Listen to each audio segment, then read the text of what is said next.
Being homeless is the feeling of unexplained desperation. It's the feeling of uncertainty, not knowing what the next day would bring.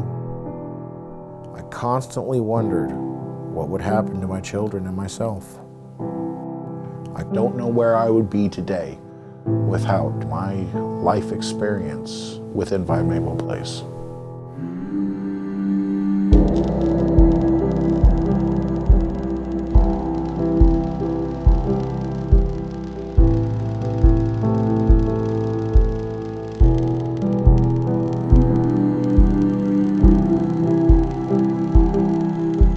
Being a father is supposed to provide for your children, and you can't even provide a stable place for them to sleep each night.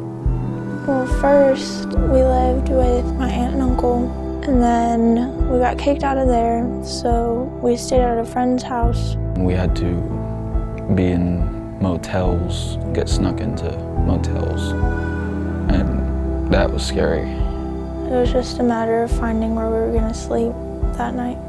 Haley and Robbie hadn't spoken for years because of the trauma that they had experienced.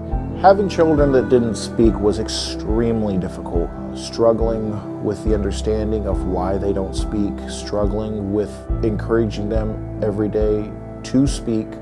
It was hard, it was very difficult. When I first got to Vine Maple Place, I was in awe. I didn't expect half of what was available, fully furnished, with everything that we needed, from laundry soap to pots and pans. When we first got to Vine Maple Place, it was really exciting. Like, we walked in and I was like, oh my gosh, and I saw my room and it had like a bed and blankets, not a dresser. It was a place we could call home. When we first met Josh, he was in a panic. His finances were upside down. It was clear that he had a steep hill to climb. Mike and Peggy Kanega, you don't leave any cent out unaccounted for. I'll tell you that from personal first-hand experience. If it weren't for those things that they've taught me, I could be back to square one. Anita is a volunteer for Vine Maple Place.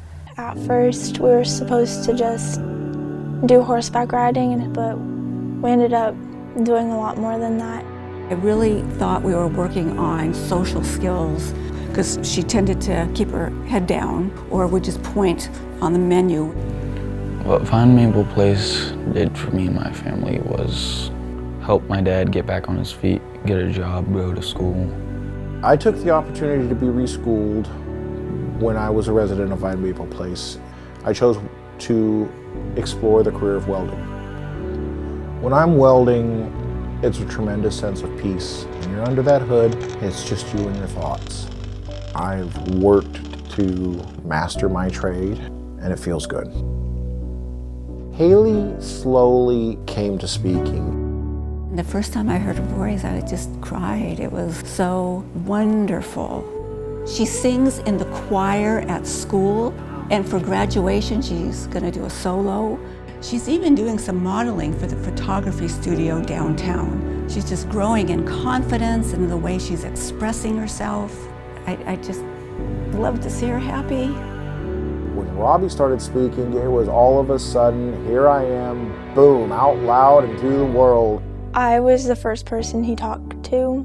I woke up in the morning, so I was headed to the bathroom, and he said, "Why are you up so early?"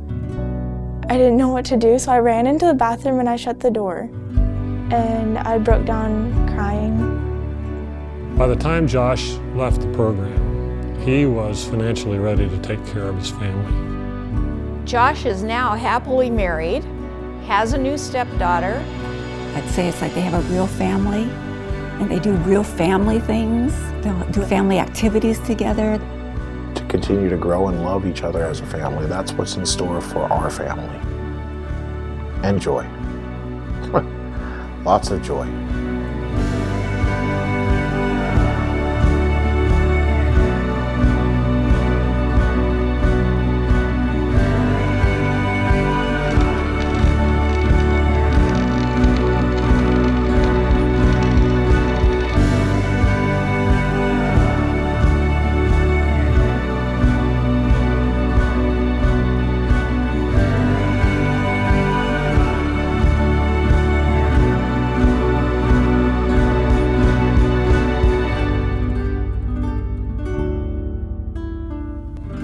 I can never do enough to repay Vine Maple Place and for everything that they've done for us.